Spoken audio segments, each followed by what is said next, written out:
नमस्कार। सरकार विस्तारको कुरा लम्बिरहेको छ। क्याबिनेट विस्तार हुन नसक्दा सहकर्मी दल, सहधर्मी दल जसको प्रस्तावमा नेपाली कांग्रेसका सभापति शेरबहादुर देउवा प्रधानमन्त्री बन्नुभएको छ, त्यही दल एकीकृत नेकपा माओवादीका अध्यक्ष पुष्पकमल दाहाल प्रचण्डले तिक्तता पनि व्यक्त गरिसक्नु भएको छ सार्वजनिक रूपमा। यही बीचमा नेकपा माओवादी केन्द्रको सचिवालय बैठक सम्पन्न भएको छ र बैठकमा निर्वाचनमा पार्टीको अवस्था कस्तो रह्यो, पार्टीको आगामी कार्यदिशा के हुने, कार्यभार के हुने, कसरी अगाडि बढ्ने, पार्टी के साँच्चै जुन जनाधारको नेतृत्व गर्नुपर्ने हो त्यो जनाधारमा छ अथवा अर्कै ठाउँमा टेकिसकेको छ, पार्टीभित्रको गुटबन्दीको कुरा लगायतका विषयमा विविध छलफल गरेको छ र गहिराईमा पुगेको छ। प्रत्यक्ष कार्यकारी राष्ट्रपति, प्रत्यक्ष निर्वाचित कार्यकारी राष्ट्रपतिको कुरा र पूर्ण समानुपातिक निर्वाचन प्रणालीको कुरा सचिवालय बैठक सम्पन्न भएपछि आयोजित पत्रकार सम्मेलनमा माओवादी केन्द्रका अध्यक्ष पुष्पकमल दाहालले उठाउनु भएको छ। यो कुरा अहिले किन उठिरहेको छ? संविधानमा यो व्यवस्था छैन र संविधानमा व्यवस्था हुनुपर्छ भन्ने आवाज उठिरहेको छ। समग्रमा अब माओवादी केन्द्रको राजनीतिक नेतृत्वले जुन कुरा उठाएको छ त्यतातिर जान खोजेको हो अथवा होइन, लङ टर्ममा त्यहाँ जानुपर्छ भनेर अहिलेको शासकीय स्वरूप र निर्वाचन प्रणालीका बारेमा परिवर्तनको कुरा गरेको हो। यसले माघ 7 गतेसम्ममा गर्नुपर्ने निर्वाचन, संघीय प्रतिनिधि सभा, संघीय व्यवस्थापिका र प्रदेश सभाको निर्वाचनका लागि कस्तो किसिमको असर गर्न सक्छ? यी विषयमा आजको संवादमा हामी तपाईसँग प्रत्यक्ष सरोकार राख्ने यिनै विषयमा कुरा गर्दैछौँ। आजको कुराकानीको लागि हामीसँग हुनुहुन्छ माओवादी केन्द्रका वरिष्ठ नेता नारायण काजी श्रेष्ठ। नारायणजी, स्वागत छ। धन्यवाद। प्रत्यक्ष निर्वाचित कार्यकारी राष्ट्रपति, पूर्ण समानुपातिक निर्वाचन प्रणाली, यहाँहरूको पार्टीको यो आधिकारिक निर्णय हो अथवा छलफलको लागि प्रेस्क्राइब गरिएको हो, के हो यो? यो त आधिकारिक निर्णय नै हो। हामीले प्रस्तावित गरेका छौँ सबै राजनीतिक पार्टीहरूलाई, नागरिक समाजका सबै सदस्यहरूलाई, नेपाली जनतालाई अपिल गरिराखेका छौँ कि अब हामी हिजो पनि हामीले भनेका थियौँ भन्न चाहिँ यो प्रत्यक्ष निर्वाचित कार्यकारी प्रमुख चाहिँ बनाएर नै जाउँ, त्यस्तो शासकीय स्वरूप होस् भनेर। संविधान घोषणा गर्ने बेलामा त्यो सहमति भएन। संविधान घोषणा गर्ने कुरालाई प्राथमिकता दिएर हामीले चाहिँ संसदीय शासकीय स्वरूपमा पनि जाउँ भनेर सम्झौता गऱ्यौँ। तर घटनाक्रमले, यो व्यवहारले समेत हामीलाई त्यतैतिर जाऊ भनेको छ भनेर अहिले थप जोड हामी गर्न खोजिराखेका छौँ कि यो राजनीतिक स्थिरताको लागि, सुदृढ एकताको निम्ति, भ्रष्टीकरणलाई नियन्त्रण गर्नका निम्ति र समृद्धिको निम्ति प्रत्यक्ष निर्वाचित राष्ट्रपति कार्यकारी प्रमुख भएको शासकीय स्वरूपमा जाउँ भन्ने हाम्रो अपिल हो। 2072 साल असोज 3 गते हो संविधान आएको। आज 2 वर्ष पनि भएको छैन। हामी 2074 सालमा कुरा गर्दैछौँ। दोस्रो वार्षिक उत्सव मनाउन अझै 2 महिनाको समय बाँकी नै छ। यति चाँडै संविधानमा फेरबदलको कुरा गर्न मिल्ला र? होइन, संविधानमा फेरबदल त नेपालमा धेरै नै भइसकेको छ। फेरि कुरो त के हो भने हामीले त संविधान घोषणा गर्दैमा असहमति दर्ज गरेको कुरा भयो त। यो ठिक छैन, अन्तत हामीले यसलाई फेर्नै पर्छ। तपाईँहरू अहिले मान्नु भएन, तर पनि अन्तत संविधान संशोधन गरेर यो ठाउँमा नगइकन हुन्न भनेर हामीले त भनेको कुरो। हाम्रो लागि त यो के हो भने हाम्रो त नैतिक कर्तव्य पनि हो कि यो कुरा उठाउनु र फेरि पार्टीहरूलाई र देशलाई त्यो ठाउँमा लैजानु। किनभने हामीले भन्नलाई भने होइनौँ, देशको आवश्यकता यो छ। नत्र भने देशले चाहिँ अस्थिरता धेरै खेप्नुपर्छ र चाहिँ विकास र समृद्धिको जो अपेक्षा छ त्यो पुरा हुन सक्दैन।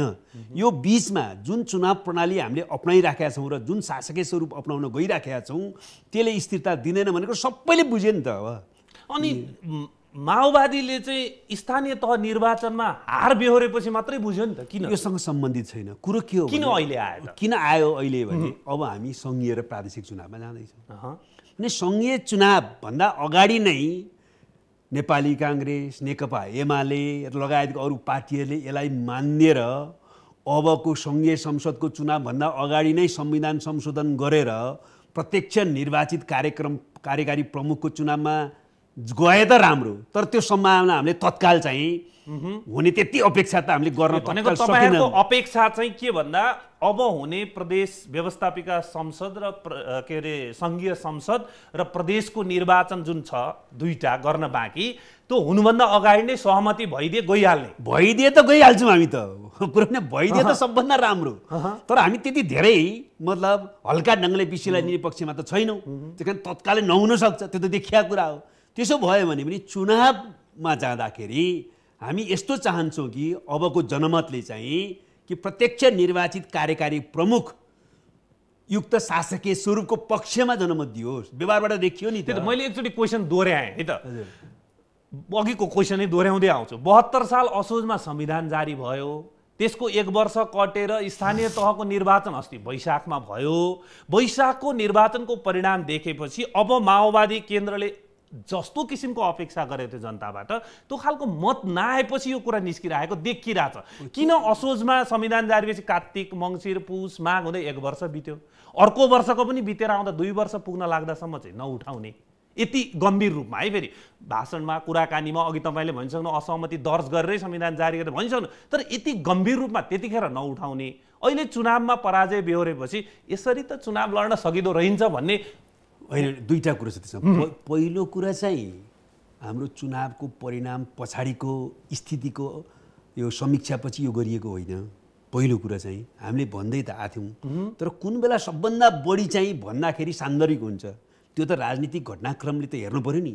जब तपाईँ केन्द्रीय चुनावमा जाँदै हुनुहुन्छ होइन, जसले शासकीय स्वरूप निर्धारित गर्छ, त्यो बेलामा नै यो बहस सान्दर्भिक हुन्छ नि। लोकल चुनाव गर्ला बेला यो बहस त सान्दर्भिक हुँदैन नि होइन।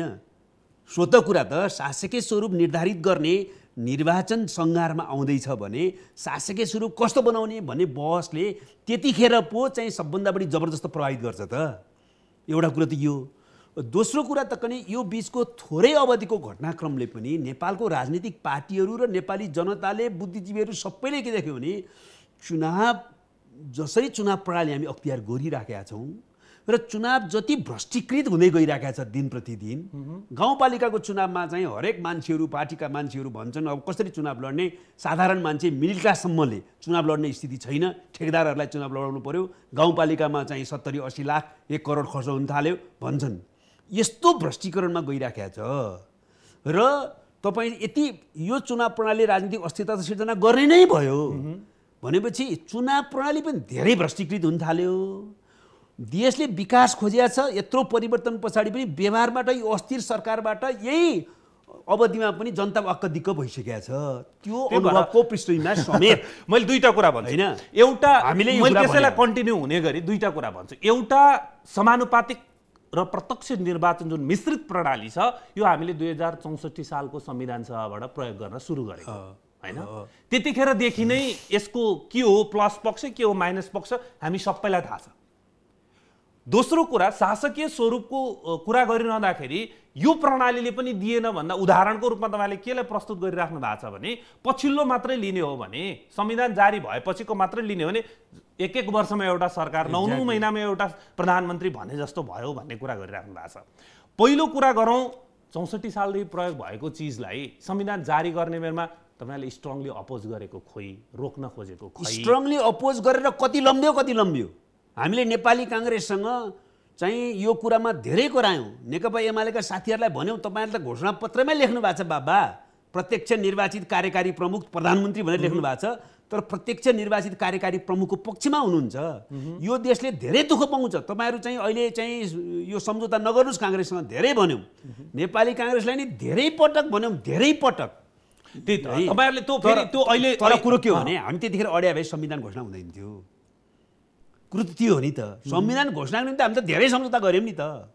अहिले हामीले के भने यो पृष्ठभूमिमा अझ सबैले व्यवहारबाटै बुझ्ने स्थिति बन्यौँ, त्यस कारणले यो गरौँ भनेर भन्या न हो। सहमति भए हुन्छ, सहमति भएन भने चुनावमा भोट दिएर 2/3 हुने भयो, त्यसको पछि भने हुन्छ। अब तपाईँहरूलाई आरोप चाहिँ के लाग्न सक्छ भने अब यो बहस बढ्दै जाँदाखेरि आउने 2टा निर्वाचन भाड्न यो कुरा ल्याए भन्ने त्यसमा हामी क्लियर छौँ।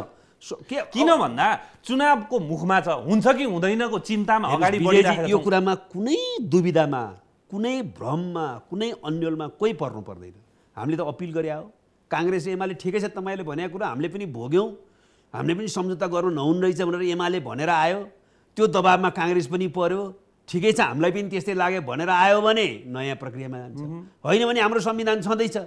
तर तपाईँहरूले त्यसको पछाडि एउटा लाइन थप्नु भएको छ नि, भएन भने सशक्त आन्दोलन गर्छौँ। नो नो हामीले भने त अपिल गर्छौँ भन्नेसम्म ठिक छ। जनदबाव सृष्टि गर्ने भनेको त हामीले चाहिँ सबैलाई सुन भन्ने न हो, यो संविधानमा भएको प्रावधान क्रियान्वयन गर्न नदिने त होइन नि, त्यो त हामी कल्पना पनि गर्न सक्दैनौँ। ल अब अर्को कुरा, शासकीय स्वरूपको कुरा गरिरहँदा संविधान जारी भएपछि केपी ओलीजीको सरकार बन्यो, त्यसमा तपाईँहरू सहकर्मी सहधर्मी हुनुहुन्थ्यो, 9 महिना पुग्न पाएको छैन ढालेर फेरि यता काङ्ग्रेसतिर तपाईँहरू लाग्दो हो।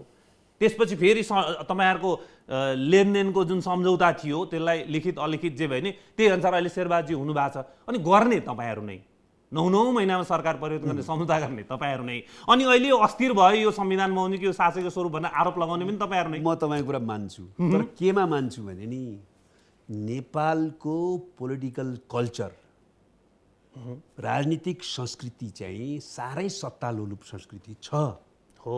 तपाईँले यो सिस्टमको कुराको साथसाथै यो कुरा पनि यसको निम्ति जिम्मेवार छ। बुझ्दैन, सिस्टमले आधार दिए पनि, सरकार फेर्ने आधार दिए पनि देश र जनताप्रति जिम्मेवार राजनीतिक पार्टीहरूले स्थिरता दिउँ भनेर कमसेकम अहिलेको चाहिँ यो सङ्क्रमणकालको अवशेष अन्त नहुँदासम्म यसो नगरौँ भन्ने स्थिति सिर्जना गर्न सकेको भए राम्रो हुन्थ्यो। तर म कहाँ आउँछु भने अब्जेक्टिभ बेसिस त्यस्तो नभए त सत्तालोलुप भए पनि गर्न सक्दैन नि, कुरा बुझ्नु होइन। त्यस कारण त्यस्तो बेसिस बनाऊ भने हो क्या अहिले। यो त तपाईँले यो निर्वाचन प्रणाली र यो चाहिँ संसदको बनोटको जुन अपेक्षा यो निर्वाचन प्रणालीमा हामी गर्नेवाला छौँ, त्यहाँ कोलिसन गभर्मेन्ट बन्ने नै भयो। त्यो त कोलिसन गभर्मेन्ट समीकरणको सरकार गठबन्धन सरकार बन्ने नै भइसकेपछि त सत्तालोलुप जो ग्रन्थि छ नि त्यसले काम गर्न पाउने भयो। तर प्रणालीमै त्यस्तो बहुमत आउने प्रणाली स्थापित गरिदिन पाए बा कमसेकम 5 वर्षसम्म चाहिँ एउटा निर्वाचित कार्यकारी प्रमुख भएपछि यताउता नहुने स्थिति महाअभियोगको अवस्थामा बाहेक भयो भने त देश त स्थिरतामा गयो नि त। त्यही कारण सिस्टममा त्यसो गरौँ भन्ने हाम्रो भनाइ हो, प्रणालीमा व्यवस्थित गरौँ। तर राजनीतिक संस्कृतिको न्यूनता, जो भ्रष्टीकृतता, सत्तालोलुपता छ, त्यो यसको निम्ति जिम्मेवार छ भन्ने तपाईँको कुरासँग म पुरै सहमत। त्यो त यथार्थ नै भइसक्यो, किनभने हामीले देखाइछौँ। अब यो बहसले, जुन बहस माओवादी केन्द्रबाट सुरु भएको छ यो शासकीय स्वरूपमा र निर्वाचन प्रणालीमा, यो बहसले आसन्न 2टा निर्वाचनलाई नकारात्मक प्रभाव पार्ने सम्भावना कति? कुनै असर पार्दैन। म तपाईँलाई अर्को एउटा प्रश्नमा नि स्पष्ट पारौँ, पूर्ण समानुपातिको कुरा। मानिसहरूलाई त्यसले भ्रम पैदा हुनसक्छ। हामीले भनेको कुरा के हो भने हिजो प्रत्यक्ष निर्वाचित प्रतिनिधिको कुराकानी गर्दा, सांसदको पनि कुराकानी गर्दाखेरि सबैको एउटा तर्क के हो भने जनताले आफूलाई पर्दा ओर्दा सहयोग गर्ने, विकास निर्माणको निम्ति सहयोग गर्ने भन्ने एउटा प्रत्यक्ष आफूले भोट हालेको नेता चाहिँ खोज्छ है भन्ने थियो। अहिले हामीले भनेको कुरा के हो भने देश नयाँ संविधान अन्तर्गत स्थानीय सरकारमा गयो। त्यो स्थानीय सरकार सरकारै हो। यहाँ एउटा समस्या के भएको छ भने त्यो चाहिँ पहिलाको गाविस जस्तै अलि ठुलो हो कि जस्तो सबैलाई भ्रम छ। होइन, त्यो त सरकारै हो बाबा। त्यहाँ प्रत्यक्ष निर्वाचित प्रतिनिधिहरू छन्, विकासको मुख्य काम अब तिनीहरूले गर्छ। त्यस कारणले सांसदहरू चाहिँ अब ल मेकर, विधायकहरू मात्रै हुन्। त्यस कारणले गर्दाखेरि प्रत्यक्ष निर्वाचित विकाससँग जिम्मेवार प्रतिनिधिको हिसाबले लोकल लिडरहरू छन् स्थानीय सरकार बनाउने। प्रत्यक्ष निर्वाचित कार्यकारी प्रमुखपछि शासकीय स्वरूप चाहिँ 5 वर्षको स्थायी स्थिर सरकार हुन्छ र ल मेकरहरूलाई चाहिँ समानुपातिक ल्याइदियो भने यो निर्वाचन प्रणालीको भ्रष्टीकृतता पनि अन्त हुन्छ।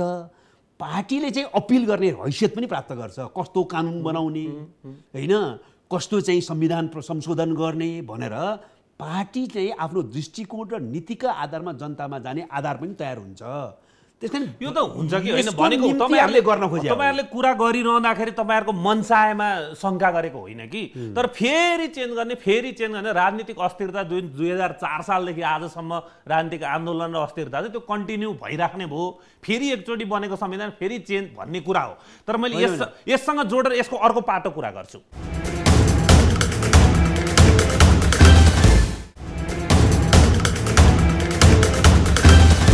प्रत्यक्ष निर्वाचित कार्यकारी राष्ट्रपति र पूर्ण समानुपातिक निर्वाचन प्रणालीको विकल्प समानुपातिक हटाएर प्रत्यक्ष निर्वाचित संसदीय जुन व्यवस्था छ र संसदबाट प्रधानमन्त्री चुन्ने छ त्यो मात्रै राखौं भन्ने विकल्पमा कुरा गर्छन् नि त यस्तो भयो तपाईको चाहिँ यो संसदको कुराकानी गर्दाखेरि तपाईले पहिलो कुरो त नेपालको परिवर्तनको एउटा मौलिक पक्ष समानुपातिक समावेशीकरण हो भन्ने बिर्सन हुँदैन त्यो त हो तर त्यसको प्रयोग यति विकृत भयो अहिले यस्तो बहस गर्नु पर्यो त्यो मान्छु तर चाहिँ त्यसलाई सही ठाउँमा लैजानु पर्छ त्यसकारण तपाईले प्रतिनिधित्व गर्दाखेरि उत्पीडित वर्ग र समुदायलाई समावेशी गर्ने प्रतिनिधित्वको प्रणालीलाई चाहिँ हटाएर तपाईले अर्को संविधानमा अहिले व्यवस्था गर्न सक्नुहुन्न यो कालक्रममा संहितामै के होला अरु नै के होला भन्ने अर्कै बहस छँदैछ तर जुन मूल्य मान्यतामा परिवर्तनको जुन चाहिँ मूल स्पिरिटमा संविधान बनेको छ त्यसलाई तलमाथि गरेर अहिले जान सकिन्न त्यसलाई तलमाथि नगरिकन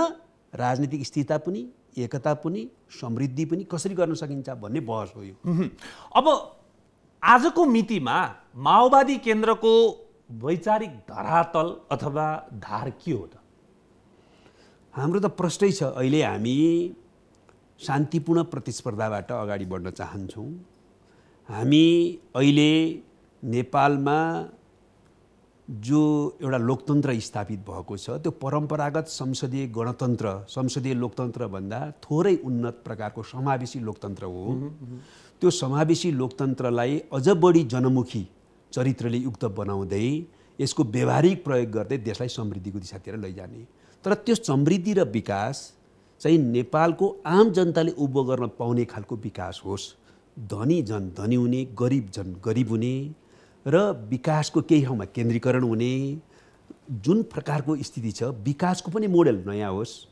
तर चाहिँ यो शान्तिपूर्ण प्रतिस्पर्धा औपचारिक लोकतन्त्रको सट्टामा जनमुखी लोकतन्त्रको अझ विकास र चाहिँ समृद्धि र सामाजिक न्याय हाम्रो अहिलेको हाम्रो चाहिँ लाइन हो यो भनेको कार्ल मार्क्सले भनेको मार्क्सिजम हो कि माओवाद भनेर जुन तपाईहरुको पार्टीमा नाम छ उहाँले यो मार्क्सवाद पनि हो माओवाद पनि हो अगाडि बढाएको वैचारिक किन मार्क्सवादको आजको विकास चाहिँ हामीले मार्क्सवाद अथवा तपाईहरु आफैले भन्ने गर्नु भएको प्रचण्ड पथ भनेर एकताको एकदमै थियो नि पार्टीमा हैन प्रचण्ड पथ कहाँ हो यो एउटा सन्दर्भमा संश्लेषण गरे अहिले त्यसलाई हाम्रो पार्टीले पत्र सिद्धान्तको रूपमा राखेका छैन तर कुरो के हो भने प्रचण्ड कमरेडको नेतृत्वमा नेपालको कम्युनिस्ट क्रान्तिकारीहरूले नेपालमा मार्क्सवादको सृजनात्मक प्रयोग गर्दा जे जति उपलब्धि हासिल गरेका छन् त्यसलाई त हामी आत्मसातै गर्छौं हैन त्यो भनेको कुरो भने मार्क्सवाददेखि माओवादसम्मको कुरा हैन लाई हामीले यान्त्रिक ढंगले जड ढंगले लागू गर्ने कुरा हुँदैन हरेक देशमा त्यसलाई सृजनात्मक ढंगले लागू गर्नुपर्छ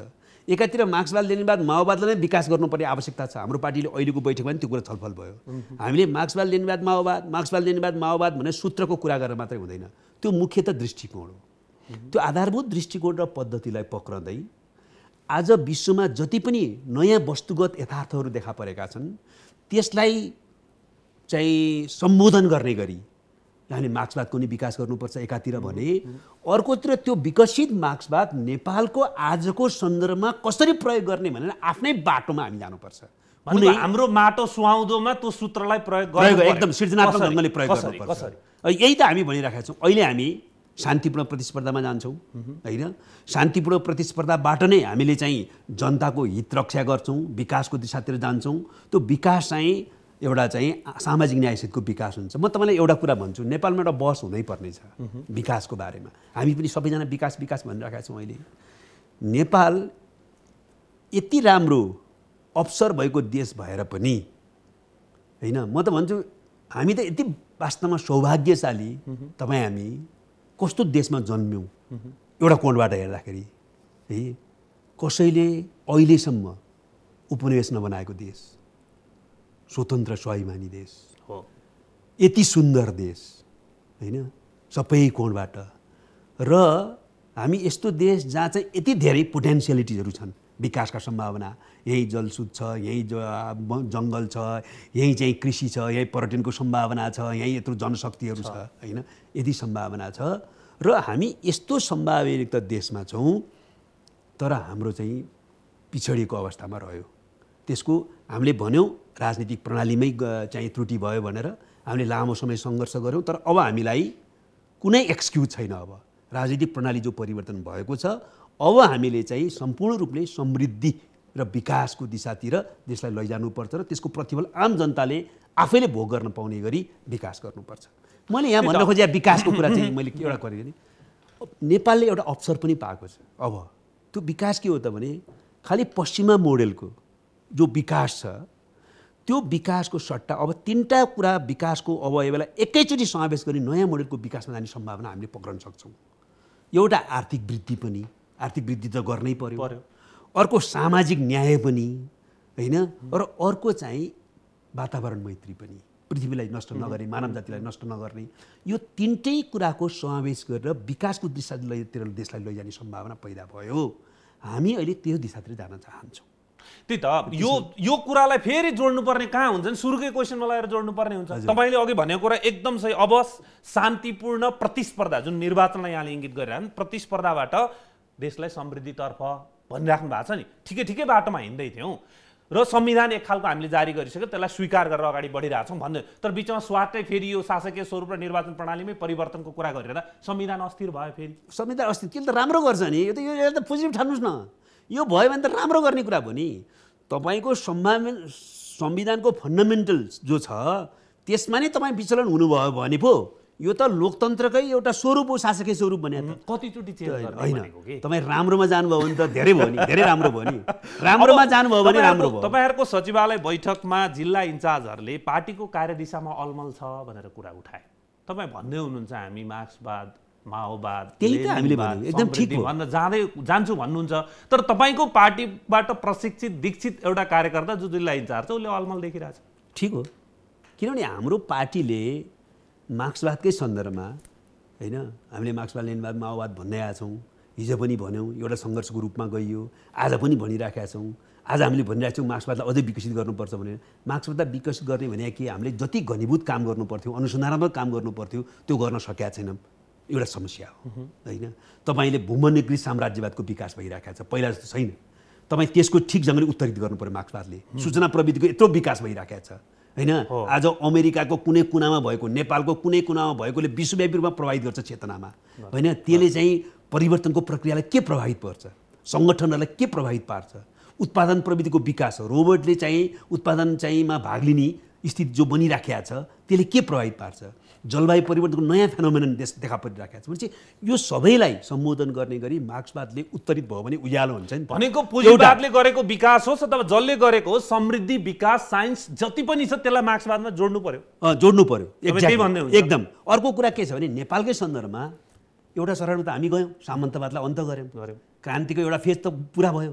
त अब हामीले के भन्छ स्पष्ट हुन के जरुरत छ भने, अघि तपाईँले मैले हाम्रो लाइन त भने, तर अझै नेपालको विकासको सन्दर्भ अघि भनेको मोडेलहरूमा निम्न वर्गमुखी हाम्रो जो पहिचान हो त्यो हामी कसरी गर्न सक्छौँ? हो यही प्रश्न तपाईलाई। मजदुर, किसान, यही प्रश्न, श्रमजीवी वर्गलाई कसरी गर्न सक्छौँ? यो यही प्रश्न। नेपालको वर्ग विन्यास जस्तो नि, नेपालको वर्ग विचित्रको छ हेर्नु। यसमा एउटा प्रश्न छ मेरो हैन, तपाईहरुको जनाधार भनेको कुन वर्ग हो?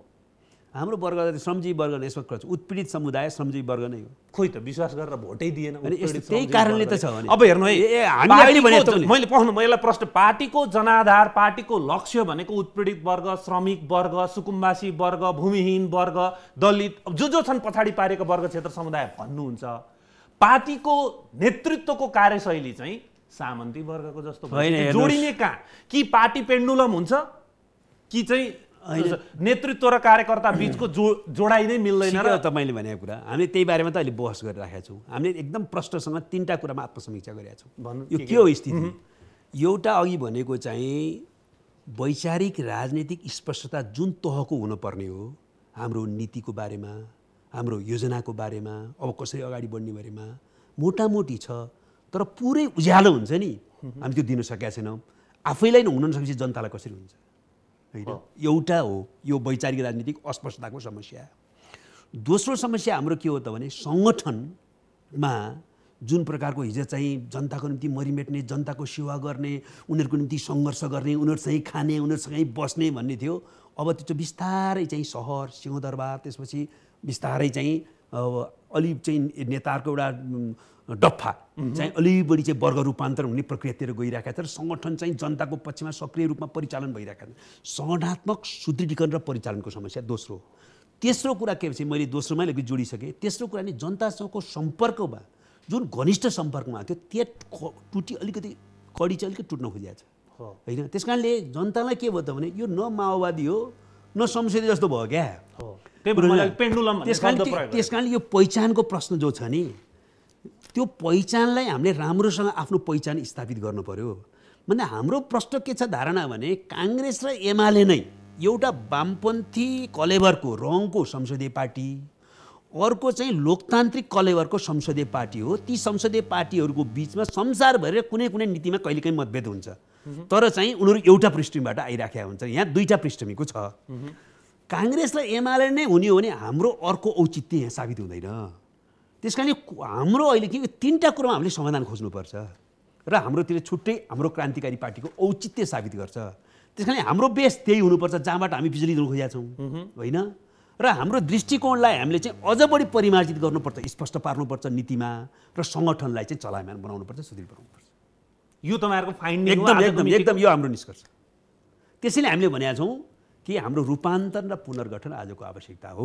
किनभने विचारको भ्रष्टता अझै, सङ्गठनको सुदृढीकरण र जनतामा विशेषतः श्रमजीवी वर्गमा हामी फेरि घनिष्ठ सम्पर्क बनाएर जाने अभियान, यो तीनटा हाम्रा मन्त्रहरू। अब यसको यो रूपान्तरण भएर कार्यान्वयन भएर पार्टी साँच्चै अब तपाईँहरूको त्यहाँ सचिवालय बैठकमा केन्द्रको त कुरै छोड्यो, जिल्ला र गाउँ तहसम्म गुटबन्दी छ, यसरी पार्टी चल्छ भनेर एउटा पार्टीको कार्यकर्ताले कुरा उठाइरहेको छ। यो भत्किन्छ त? भत्काउनै पर्छ हामीले। हेर्नुहोस्, तपाईँको व्यक्तिगत कुरा गरौँ, जहिले पनि बन्दुक बोकेको र बन्दुक नबोकेको भनेर मैले कहिलेसम्म प्रष्टीकरण दिने भनेर तपाईँले कुरा उठाउनु पर्ने स्थिति छ। कुरो के त्यही समस्या अहिले त छ नि त। समस्या भएको कुरा त समस्या छ भन्नु पर्यो। तर मूलभूत रूपमा हाम्रो पार्टी क्रान्तिकारीहरूको चाहिँ एकताबाट निर्माण गरिएको पार्टी हो। त्यहाँ चाहिँ विभिन्न प्रकारका असमझदारीहरू सहितका विचारहरू पनि आउँछन् होइन, वैज्ञानिक होइन, वस्तुपरक सोचहरूभन्दा कहिलेकाहीँ भिन्न सोचहरू पनि आउँछन् होइन। त्यस्ता सोचहरूलाई यो ठिक भएन है भन्दै सच्याउँदै जानुपर्ने हुन्छ। यो पार्टी त सबै क्रान्तिकारीहरूको पार्टी हो नि।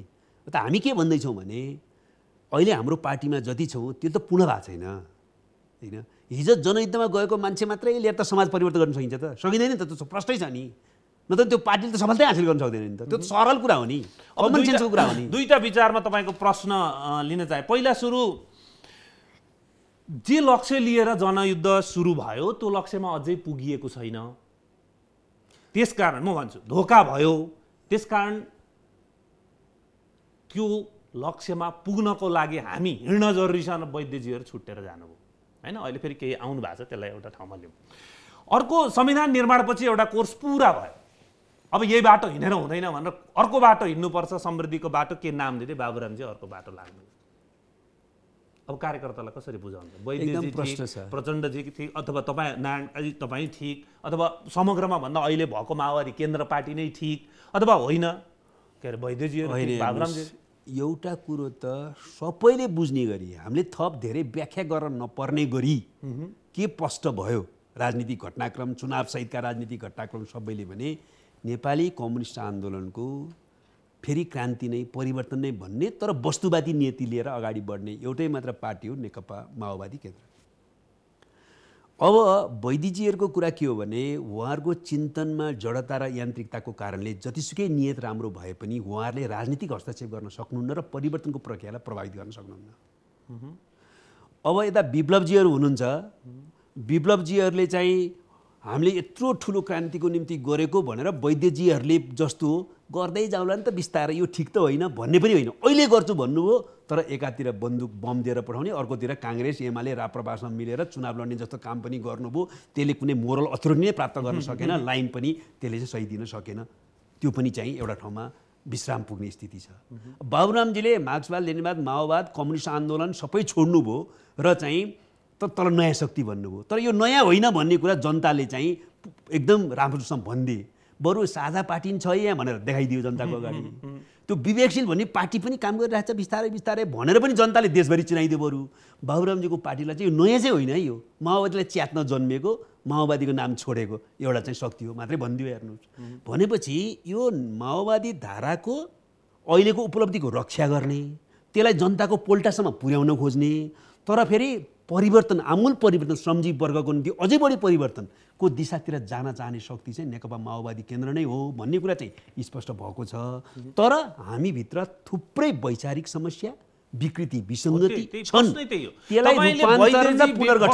तपाईँले वैद्यजी, विप्लवजी, बाबुरामजीलाई अहिले भनेका कुरा भनेर के भन्नु, त्यसलाई आरोप लगाइरहँदा अथवा उहाँहरूको विचार विसर्जनतिर गयो भनेर भनिरहँदा तपाईँ आफै फेरि हाम्रो पार्टीभित्र समस्या छ भन्दै हुनुहुन्छ। ठिक हो, त म त एकदम ठिक भनिराखेको छु नि। मतलब आधारभूत विचारधारात्मक राजनीतिक दिशाको हिसाबले कतातिर उन्मुख हुने भन्ने हिसाबले हामी ठिकै लाइन पक्रेका छौँ।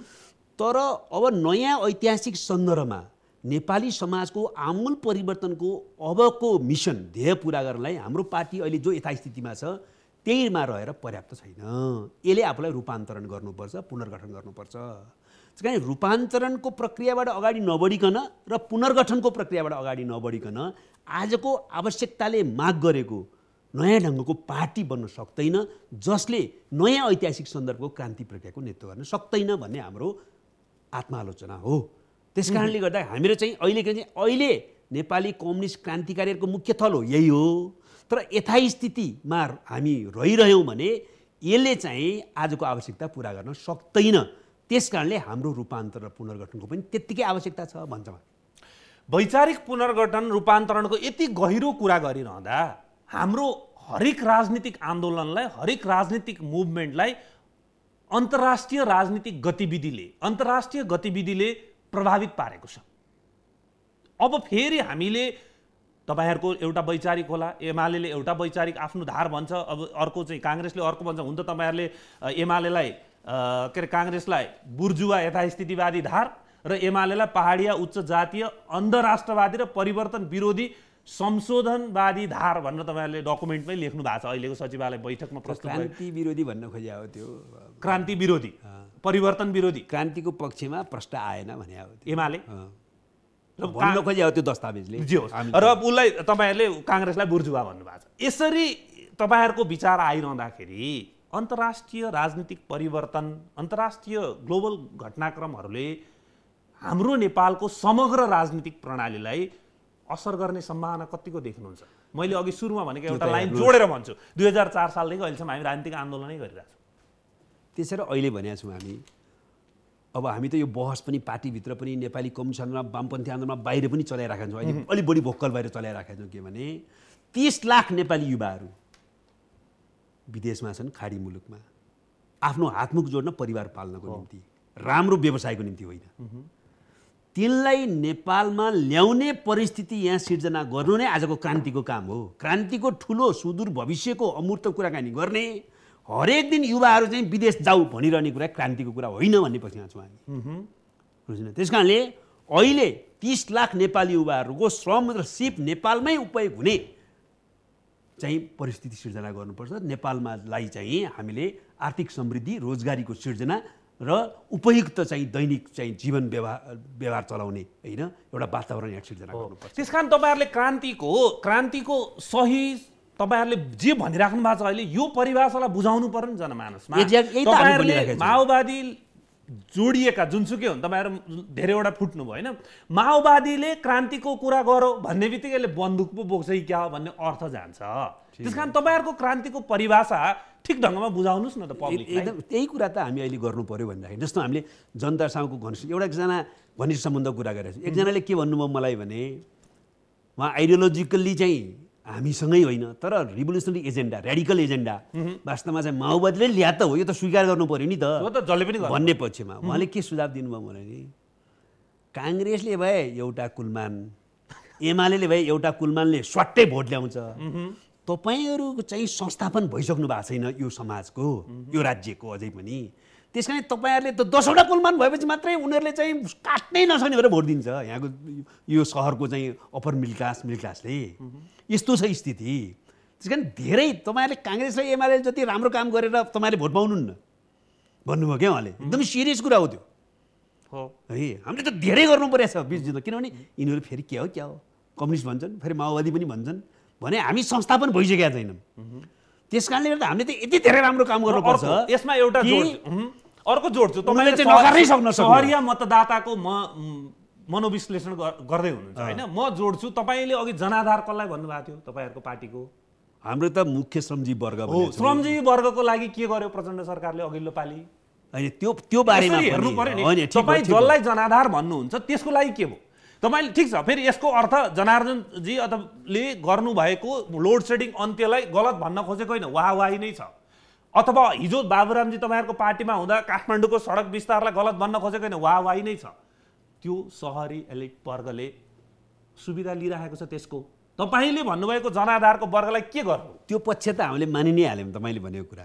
तर हामीले सबैले देख्ने राम्रो काम आम जनताको अर्थमा हुन्छ नि।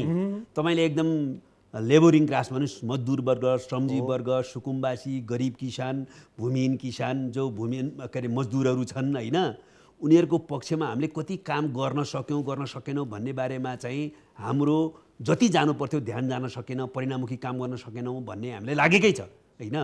तर त्यसलाई छोडेर आम जनताले राम्रो भन्ने काम गर्दाखेरि कुरा गरेँ क्या मैले।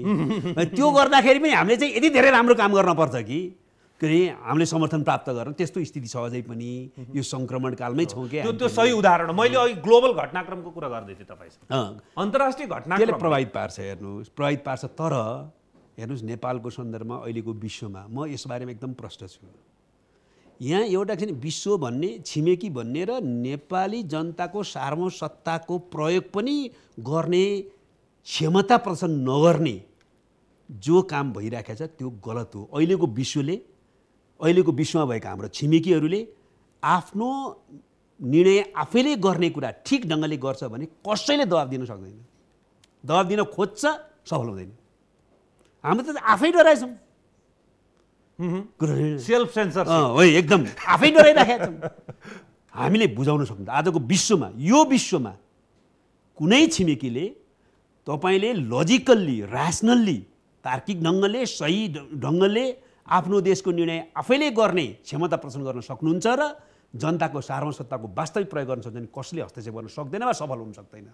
हामी त्यहाँ कमजोर भएका छौँ। एउटा त्यो चाहिँ विश्व देखाएर, छिमेकी देखाएर त्यसो गर्ने ट्रेन्ड गलत हो, नेपाली जनताको घोर अपमान हो, धोका हो। डरको राजनीति, आफूले गल्ती गर्ने। अर्को कुरा के छ भने दोस्रो हामीले त्यसकारणले नेपालको आन्तरिक मामिलामा हस्तक्षेप नगर भनेर दृढतापूर्वक भन्नुपर्छ र धेरै कराउने होइन, आन्तरिक मामिलामा हस्तक्षेप गर्न नदिने गरी व्यवहार गर्नु। आफूले अस्वीकार गरे त भयो नि, हस्तक्षेप गर्न कसैले खोज्दा हुन्छ हस्तक्षेप? नाकाबन्दी त लगाएकै थियो नि, संविधान घोषणा गरेर नदिनु त खोजेकै थियो नि होइन। हामी एक ढिक्का भयौँ, अरू कुरामा सल्लाह गरौँला, नेपालको बारेमा हामी फैसला गर्छौँ भन्ने हिम्मत गर्नु पर्यो। आन्तरिक मामला यो चाहिँ माओवादीले पनि सकेको छैन। फेरि हाम्रा पनि कमजोरी कतिपय भयो होलान्, तर चाहिँ यो समग्र नेपालको राजनीतिक पार्टी र नेतृत्वको कमजोरी हो।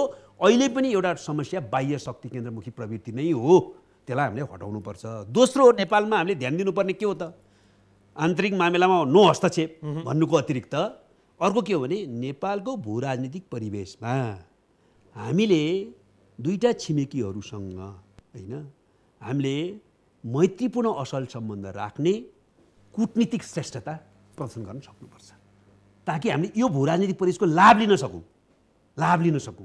यो लाभ लिन सक्ने सम्भावना एकातिर छ, जसलाई हामीले मूल पक्ष मान्नुपर्छ। तर सकेन र हामीले कूटनीतिक श्रेष्ठता वा ठिक परराष्ट्र नीतिको अवलम्बन गर्दै कूटनीतिक श्रेष्ठता अभ्यास गर्न सकेनौँ भने ठुलो जोखिम हुन्छ। त्यसकारण यो भू राजनीतिक परिवेशको सन्दर्भमा स्वतन्त्र परराष्ट्र नीतिमा आधारित मैत्रीपूर्ण सम्बन्ध कायम राख्न कूटनीतिक श्रेष्ठता हासिल गर्नुपर्छ।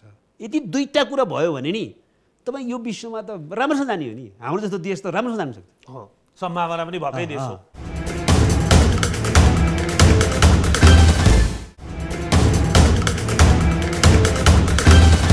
अब यो चुनावको दुईटाको कुरा गरौँ। अघि हामीले अर्कै सन्दर्भमा दुईटा चुनावको कुरा गऱ्यौँ। यो निर्वाचन प्रणाली र शासकीय स्वरूपको परिवर्तनको तपाईँहरूको बहसले कता लान्छ भन्ने कुरा गऱ्यौँ। तपाईँहरू अहिले प्रधानमन्त्री शेरबहादुर देउवा जो नेपाली काङ्ग्रेसका सभापति पनि हुनुहुन्छ, उहाँसँग सहकार्य गरेर सत्ता पनि चलाइराख्नु भएको छ।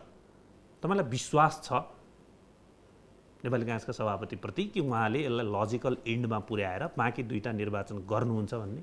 पुर्याउनै पर्छ, अरू कुनै विकल्प पर्छ भन्नु त म पनि भन्छु नि। कति विश्वास गर्नु? हामीले चाहिँ किनभने जनमानसले एकताको शङ्का गर्यो। हामीले सम्झौता गर्दाखेरि त्यसको निम्ति सम्झौता गऱ्यौँ। सरकार फेर्ने बेलामा हाम्रो कुनै कुरा थियो शेरबहादुरजीसँग भने एउटै कुरा थियो, अरू कुरा हामीलाई केही छैन, तलमाथि होला हामी भन्दै जाउँला।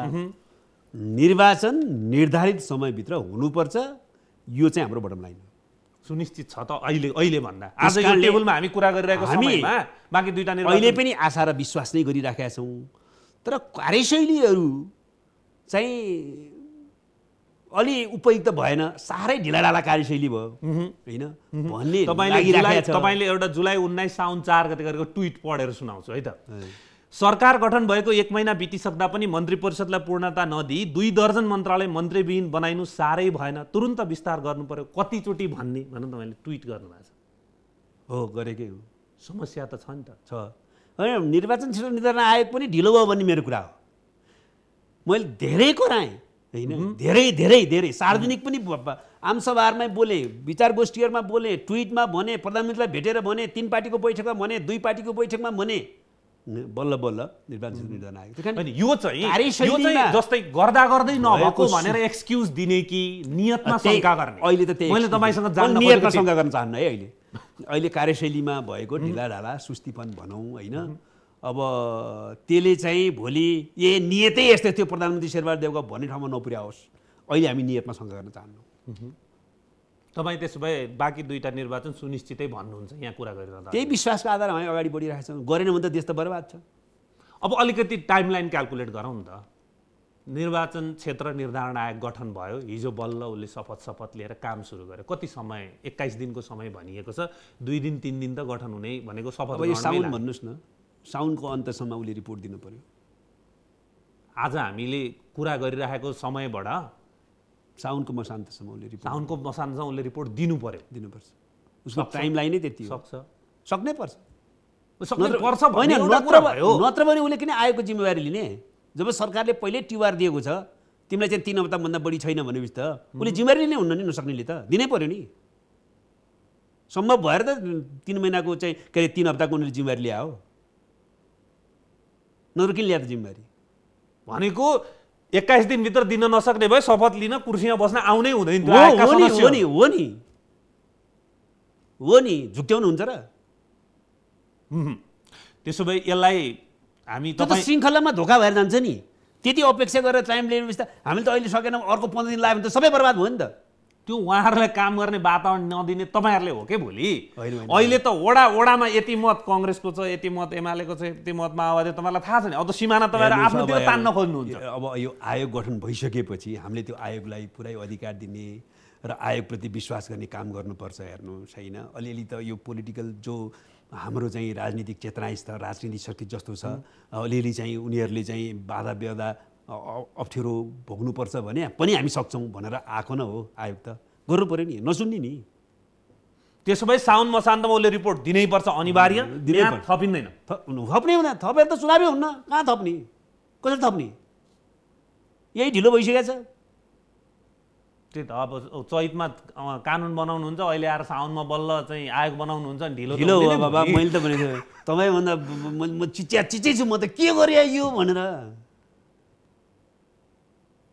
जे होस्, आशंकाको बीचबाट सही बाटोमै निस्किन्छ भन्ने तपाईँको भनाइ म बुझिरहेको छु कि। आशंका पनि नगरौँ, अहिले त्यसो नभनौँ। त्यो अप्ठ्यारोको बीचबाट, ढिलाढालाको बीचबाट, मान्छेले टिप्पणी गर्ने ठाउँको बीचबाट पनि हामी चाहिँ अगाडि नै बढ्ने आशा र विश्वासका साथ अगाडि बढिरहेछौँ।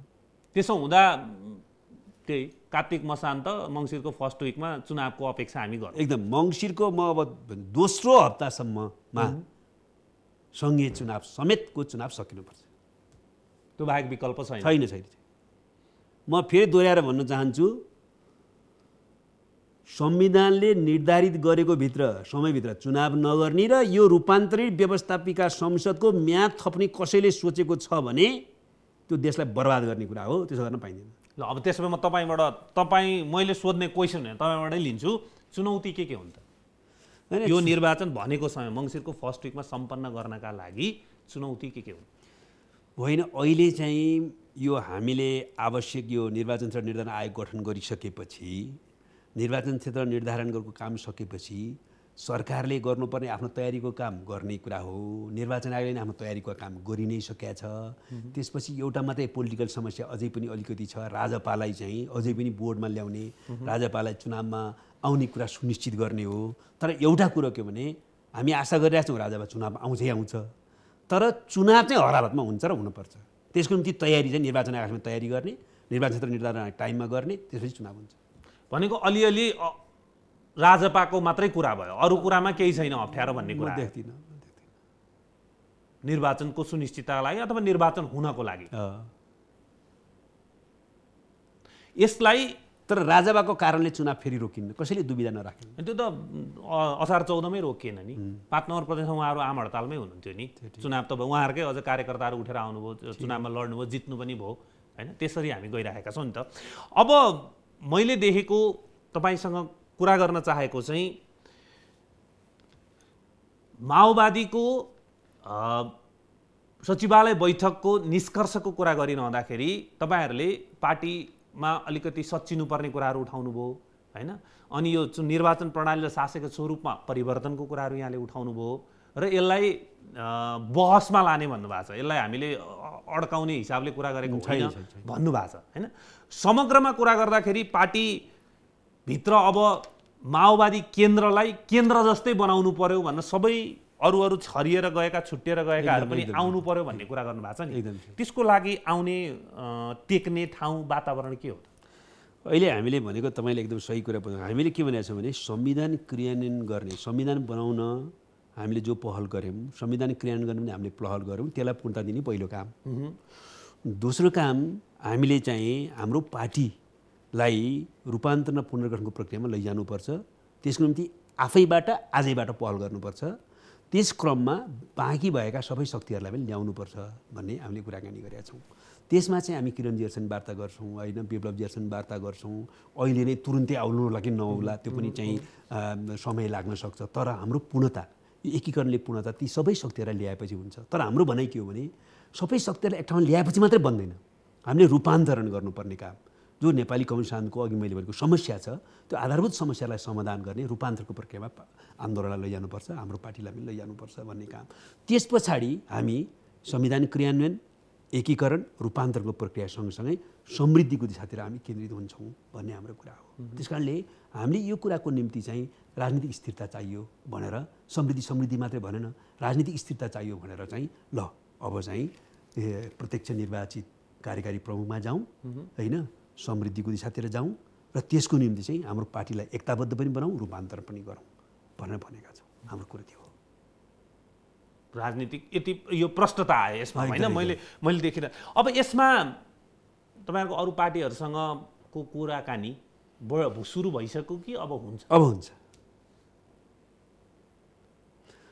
यसमा औपचारिक वार्ता भएको छैन, छलफल त एक प्रकारले सुरु भइसक्यो होइन। तपाईँले के हो यो अहिले हुन्छ त्यही जान्न खोजेको मैले। हिजो प्रचण्डजीले पत्रकार सम्मेलनमा त्यति भनिसकेपछि के आयो प्रतिक्रिया भनेर खास जान्न खोजेको कुरा त्यो हो। किनभने कङ्ग्रेस चाहिँ यो प्रत्यक्ष निर्वाचित कार्यकारी हुने बित्तिकै अधिनायकवाद हाबी हुन्छ भनेर चाहिँ एकदम धेरै उठाउँथ्यो पहिला।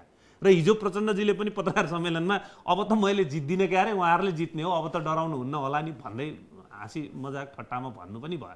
जित्न त कसले जित्छ भोलिको कुरा हो। तर के आयो त काङ्ग्रेसको प्रतिक्रिया? होइन, अहिले यति सजिलै उहाँहरू आउने त हामीले कल्पना गरेका छैनौँ हेर्नुहोस् होइन। तर त्यहीँ पनि त छलफल छ।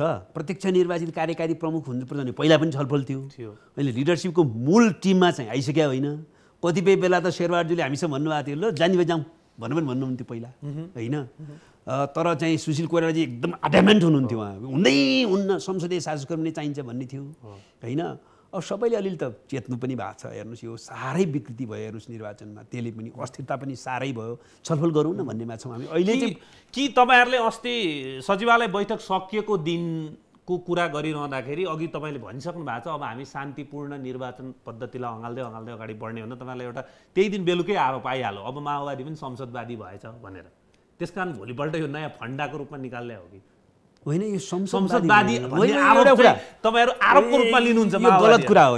कुरा के भने प्रत्यक्ष निर्वाचित कार्यकारी प्रमुख चाहिँ गैर संसदवाद हो र यो कुरै ठिक छैन।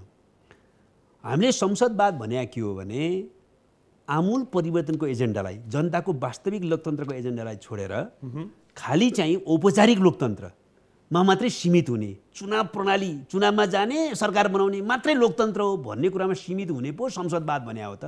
त्यो प्रत्यक्ष निर्वाचित कार्यकारी प्रमुख भए पनि संसदवाद हो। राष्ट्रपति भए चाहिँ संसदवाद नहुने, अनि संसदबाट प्रधानमन्त्री बन्ने भए चाहिँ संसदवाद हुने भने होइन नि। हामीले त फर्मल डेमोक्रेसी, औपचारिक लोकतन्त्रमा सीमित हुने कि जनताको वास्तविक लोकतन्त्रमा जाने, त्यो डिबेटमा चाहिँ फर्मल चाहिँ औपचारिक लोकतन्त्रमा मात्रै सीमित भयो भने त्यसलाई संसदवाद भन्ने। खालि चुनावमा जाऊ, चुनाव जित, सरकार बनाऊ, त्यति मात्रै भयो। डेमोक्रेसीको फन्डामेन्टल त्यति हो त भन्ने थाल्यो भने त्यो संसदवाद हो। होइन, त्यो चाहिँ डेमोक्रेसीलाई अझ परिष्कार गर्दै जानुपर्छ। वास्तविक जनताका लोकतन्त्रको लागि जीवन पद्धति बनाइनुपर्छ। उनीहरूले लोकतन्त्र चाहिँ वास्तविक अर्थमा चाहिँ अभ्यास गर्ने, अझै बढी विकास गर्दै जानुपर्छ भनेर हामीले चाहिँ त्यो दिशातिर उन्मुख गर्ने कुरालाई चाहिँ हामीले वास्तविक लोकतन्त्र भनेको। त्यसकारणले निर्वाचित कार्यकारी प्रमुख भए चाहिँ संसदवाद नहुने त होइन नि।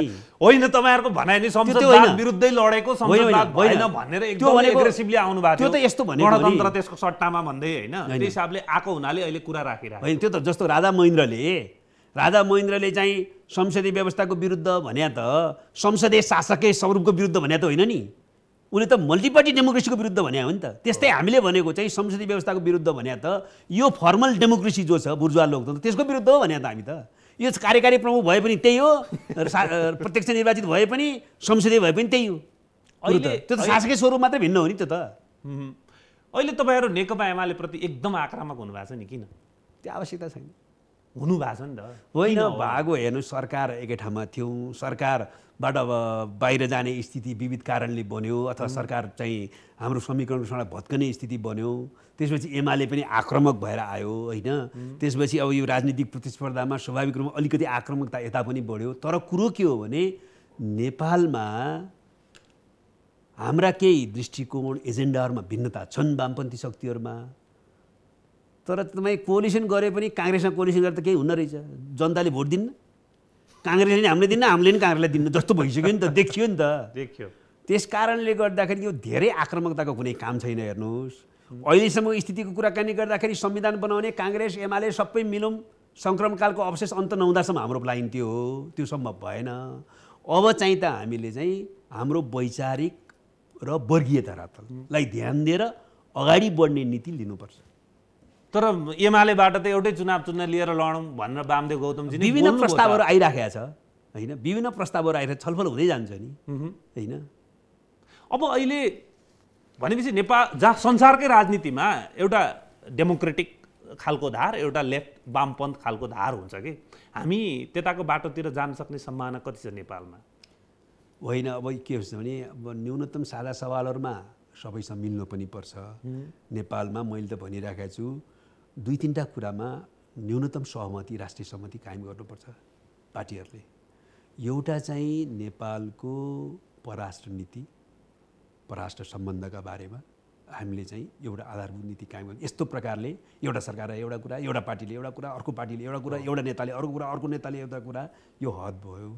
एउटा आधारभूत सहमति त्यहाँ कायम गर्नुपर्छ। राष्ट्रिय सुरक्षा नीतिमा सहमति कायम गर्नुपर्छ। अर्को चाहिँ नेपालको विशिष्टतामा है, विकासको आधारभूत मोडेल, अहिले चाहिँ विकासको कुन फन्डामेन्टलमा चाहिँ सबैको साझा चिज हो त भन्ने बारे नि सहमति कायम गर्नुपर्ने देख्दैछु म। किनभने एउटाले राम्रै काम गर्न लागेछ भने, हाम्रो राजनीतिक संस्कृति कस्तो छ भने त्यो राम्रो छ भने प्रशंसा गरौँ भन्ने छैन, कसरी भत्काइदिउँ भन्ने छ हो। त्यस कारणले गर्दाखेरि विकासको पनि आधारभूत पक्षहरूमा न्यूनतम यति चाहिँ हामी सहमत हुन सक्छौँ भन्नेमा चाहिँ सहमति गर्नुपर्ने आवश्यकता छ।